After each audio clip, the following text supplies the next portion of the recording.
La chronique sur la glace est une présentation de Cat Odor, hygiène du sport. Cat Odor, la solution des sportifs. Cette année, on a le plaisir d'accueillir un nouveau collaborateur avec nous, Alexandre Jacques, qui est un ancien joueur de hockey professionnel, également entraîneur d'habileté individuelle avec l'Armada Blainville-Boisbriand et aussi avec l'Académie Joël Bouchard. Alexandre, cette semaine, tu veux nous parler d'une situation d'approche au porteur. Oui, exactement. On va simuler une situation d'approche au porteur en zone neutre, une situation qui peut arriver souvent lors d'un désavantage numérique ou aussi lors d'échecs avant en zone neutre.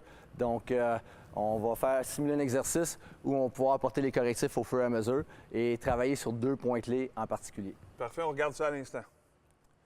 Alors maintenant que les joueurs sont en position de faire l'exercice, explique-nous ce qu'ils doivent faire et les points importants à retenir. Exactement. Donc, encore une fois, on simule une situation d'approche au porteur en zone neutre. 2 points clés aujourd'hui.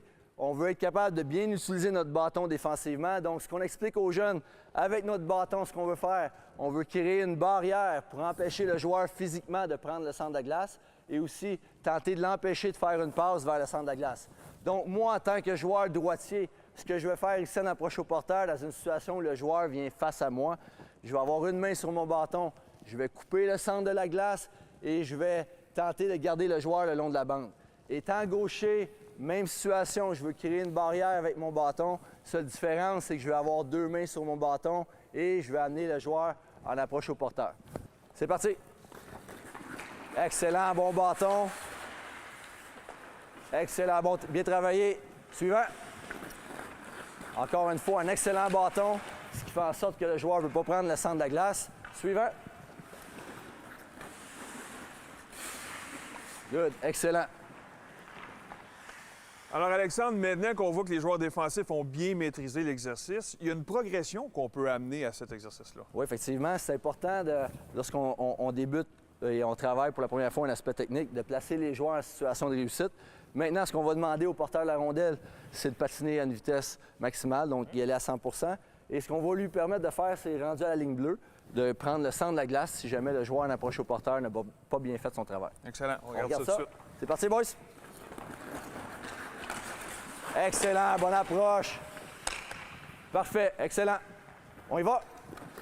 Good, bon bâton. Bien fait. Donc, encore une fois, le bâton empêcher le joueur de prendre le centre de la glace. Très bien fait. C'est parti. Oh, OK, on arrête ça. Steven, viens me voir.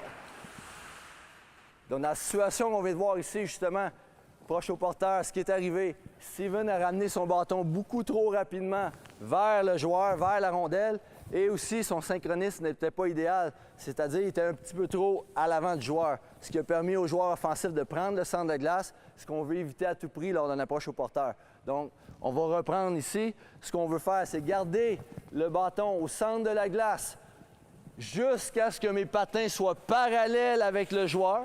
C'est à ce moment-là que je vais ramener mon bâton palette à palette et on pourra être efficace. Donc, on reprend ça. C'est parti. Go! Excellent, bien fait. Bâton bien placé, bonne synchronisation. Le joueur a été efficace. Très bon exercice, Alex. On a parlé de la position du bâton, on a parlé du synchronisme.